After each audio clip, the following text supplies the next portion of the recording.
कशा आहेत मंडळी? तर चला आज आपण रक्षाबंधन स्पेशल गुलाबजामुन बनवणार आहोत, जो एकदम झटकीपट बनतो आणि खायला पण खूप टेस्टी लागतो। आणि हा जो गुलाबजामुन आहे हा आपण ब्रेडपासून बनवणार आहोत। या रक्षाबंधनला आपण एकदम छान असं गुलाबजामुन बनवणार आहोत। तुम्हीही नक्की बघा आणि ट्राय करा। तर चला आपण पहिलं चासणी बनवून घेऊया। चासणीसाठी आपण 2 कप पाणी घेतलेलं आहे। 2 कप पाणी घेतलेलं आहे आणि त्यानंतर आपण याच्यामध्ये 1 कप साखर टाकणार आहोत। आता हा जो कप मी वापरलेला आहे तो हाफ कप वाला मेजरिंग कप आहे, म्हणून मी 2 कप घेतलेले आहेत। तर हा 1 कप साखर आहे। आता ह्याच्यामध्ये आपण 3 विलायची चांगल्या ठेचून टाकलेल्या आहेत। आता मी त्याची जे कवर आहे त्याच्या सोबतच वापरलेला आहे। आता ह्याला छान उकळ आली की त्याच्यानंतर आपण 1/4 टीस्पून आपण लिंबूचा रस टाकणार आहोत। आता लिंबूचा रस टाकल्यानंतर आपली जी चासणी आहे ती एकदम छान अशी तयार झाली। आपल्याला काय एकतर अशी चासणी नाही बनवायची। साखर अशी डिझॉल्व झाली आपली, व्यवस्थित वितळली आणि त्याला थोडा चिपचिपा पण आला की आपली चासणी तयार समजा।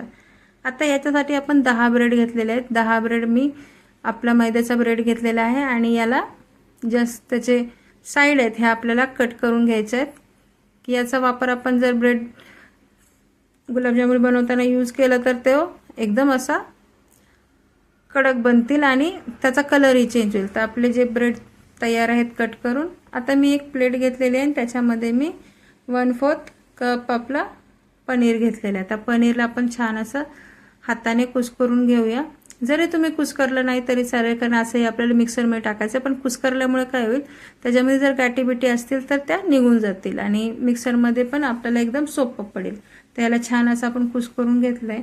त्यानंतर आपण एक मोठं मिक्सरचं भांडं घेऊया आणि त्याच्यामध्ये जे 10 ब्रेड आहेत त्या ब्रेडचे तुकडे आपण टाकत आहोत आणि जो आपण पनीर कुस्करून ठेवला होता तो ह्याच्यामध्ये टाकूया। आता व्यवस्थित आपल्याला ह्याला छान मिक्सरमधून काढायचं आहे। बघा मिक्सरमधून एकदम छान असं ब्रेड क्रम्स जसं बनतं तसं मऊसूत असं ब्रेड क्रम्स तयार झालेला आहे। आता हे जे ब्रेड क्रम्स सारखं तयार झाले त्याच्यामध्ये आपल्याला 1/4 कप दूध पावडर टाकायचे आहे आणि दूध कप पावडर टाकल्यानंतर आपल्याला मिक्स करायचं। आता दूध पावडर याच्यासाठी की याने खूप चव छान येते आणि गुलाबजामुनची टेस्ट पण चांगली होते आणि आपल्याला बनवताना पण ते एकदम मऊ बनतात। आता याच्यामध्ये आपल्याला मळताना दुधाचाच वापर आपण केला पाहिजे की छान अशी त्याची चव बनते। आता ह्याच्यामध्ये आपल्याला थोडं थोडं दूध वापरायचं आहे। आता हे जे सगळं सामान आपण वापरलंय ते रूम टेम्परेचरचंच वापरलेलं आहे, एकदम फ्रीज मधलेलं वापरलेलं नाही। व्यवस्थित जे आपला रूम टेम्परेचर आहे त्यांना आपण वापरलेलं आहे। आता ह्याला आपण थोडं थोडं दूध टाकूया।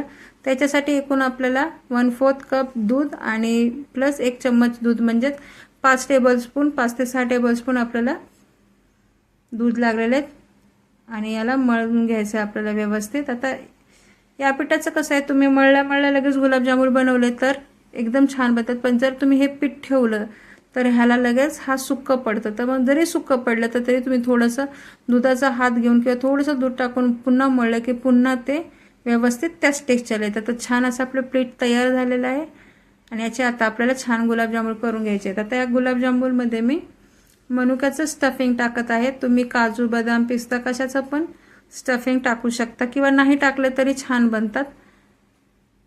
तर छान अशी आपण मनुक्याचं स्टफिंग टाकलेलं आहे। छान गुलाबजामुनाची छोटीशी चकती करून त्याच्यामध्ये स्टफिंग टाकून आपल्याला छान असं व्यवस्थित गोल करून घ्यायचं। एकदम मऊसूत असे गुलाबजामुन बनून तयार होतात।